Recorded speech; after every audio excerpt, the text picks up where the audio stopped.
let's go to something called central limit theorem, which is your first lesson always in statistics that you'll learn before you understand the income distribution, right? So this is your bell curve for a normal distribution, right?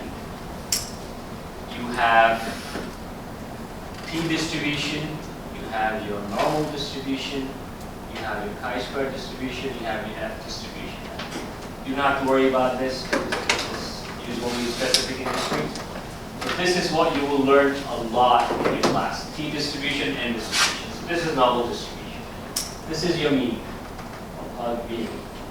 Then you have your standard deviation, minus 1 sigma, minus 2 sigma, minus 3 sigma, yeah, plus 1 sigma, plus 2 sigma.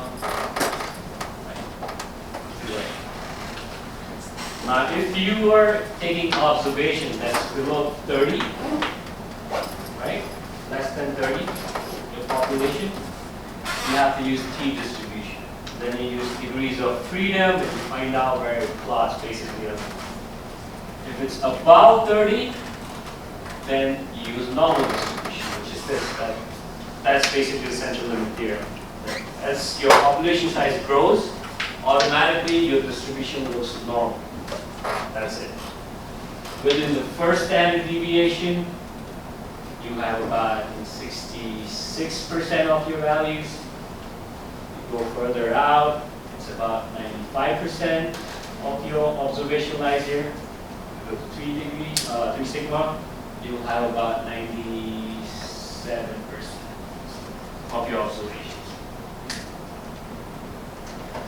So in this situation, when it's perfectly normal, your mean equals to median equals to mode. They all are same. That's how perfectly the normal distribution is, irrespective of what the sample size or your population size is. There's something called skewed distribution.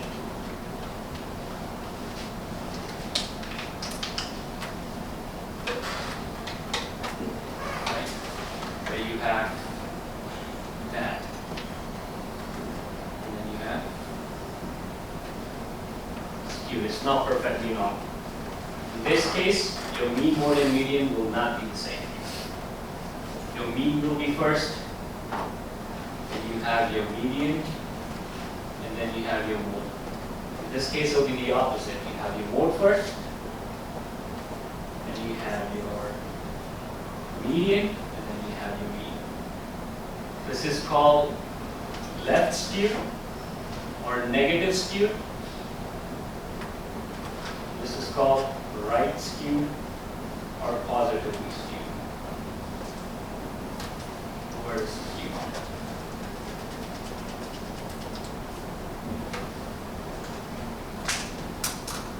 Now this is a very essential part of portfolio management, because you look at your investors' portfolio day in and day out, you look at the returns over time, you plot those returns as your data set, that becomes your sample size or population size, and then you find out that most of the times, to the average of the year, most of the returns are they in the center, the left skewed, right skewed, and based on that you do risk assessment and tell your clients, listen, you have to make some changes because you know what, you're negatively skewed, you're not making that high returns, you have to change this, you have to bring this here in the center so your returns are positive and are distributed normally.